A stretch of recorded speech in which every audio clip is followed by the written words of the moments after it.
नारायण हरि नारायण हरि। आज हम लोग भगवत प्राप्ति सोपान 8 में एक से अधिक प्रसंगों का सिंहावलोकन करेंगे। कृपया पूरे मनोयोग से इसको श्रवण करें। द्वारिका के पास एक गांव में एक स्कूल था। उसमें एक मास्टर साहब रहते थे।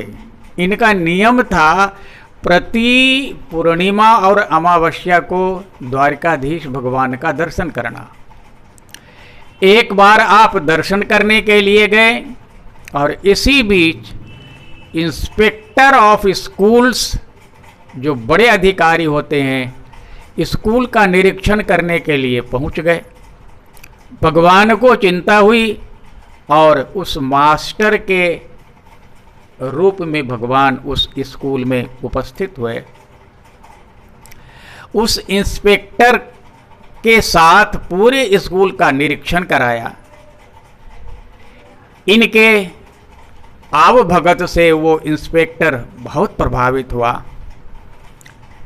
इंस्पेक्टर साहब इंस्पेक्शन करके विदा हुए। ठाकुर जी भी अंतर ध्यान हुए। रास्ते में इंस्पेक्टर साहब जा रहे थे और उधर से मास्टर साहब आ रहे थे।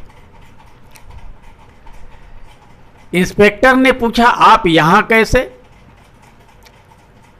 बोले, हम द्वारकाधीश भगवान का दर्शन करके आ रहे हैं। बोले, अभी आप स्कूल में थे?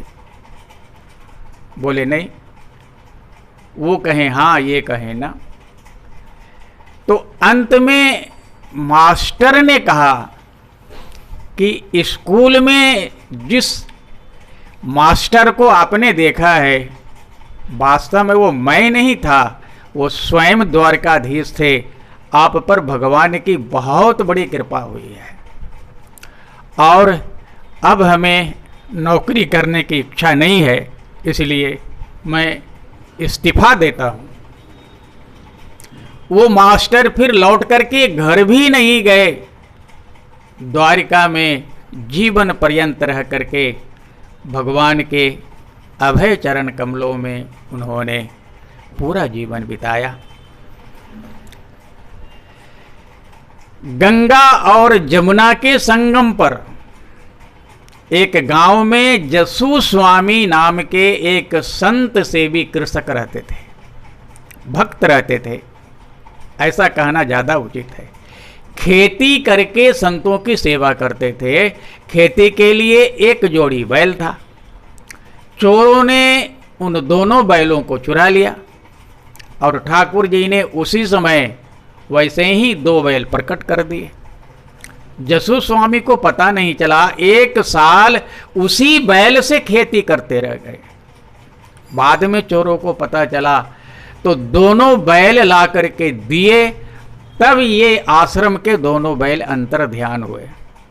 चोरों की बुद्धि बदली, काया कल्प हुआ और चोर से भगवान का भक्त बन करके जसु स्वामी के शरणागत हुए और जीवन पर्यंत इन्होंने भी संत सेवा का व्रत लिया।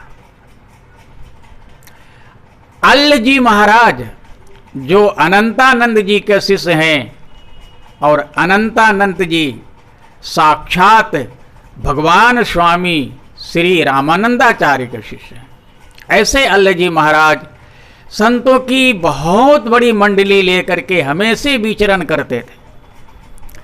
एक बार एक राजा के बाग को अच्छा समझ करके उसमें आपने डेरा डाला। भगवान को भोग लगाया। भोग लगाने के लिए उस बाग के आम को माली से मांगा। माली ने कहा, हम आम देंगे नहीं और आम आप तोड़ नहीं सकते। तो अल्ल जी महाराज ने उस आम के वृक्ष की ओर देखा। संत बिटप सरिता गिरिधरनी, परहित हेतु सबनी के करनी।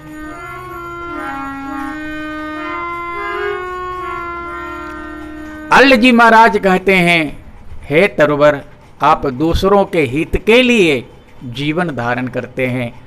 ठाकुर जी को आम की ज़रूरत है, आप कुछ पके हुए आम देने की कृपा करें। और देखते ही देखते आम के ढेर लग गए। माली ने ये दृश्य देखा, ये प्रभाव देखा, तो दौड़ करके उस नास्तिक राजा के पास गया। नास्तिक राजा दौड़ करके आया और अल्ल जी के चरणों में लौट गया। कभी उसने भक्ति की नहीं थी, जीवन पर्यंत भगवान के विरुद्ध उसका आचरण था, लेकिन इनके प्रभाव को देख करके उनमें आमूल चूल परिवर्तन हुआ।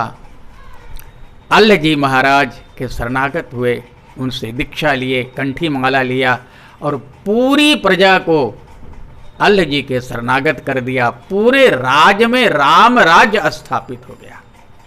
आप इसको क्या कहेंगे? उस मास्टर की भगवान में निष्ठा और भगवान से प्रेम, उसकी पराकाष्ठा, जसु स्वामी की संत सेवा, उसकी पराकाष्ठा, अल्ल जी की भगवत भक्ति और उसकी पराकाष्ठा। हम यदि 100 जन्म लेकर इनका ऋण चुकाएं तो भी ये ऋण नहीं चुक सकता। धन्य है ऐसे भगवत प्रेमी और भगवत भक्त संत। इनके चरणों में कोटि कोटि वंदन, अभिनंदन। नारायण नारायण नारायण। धन्यवाद। Thank you.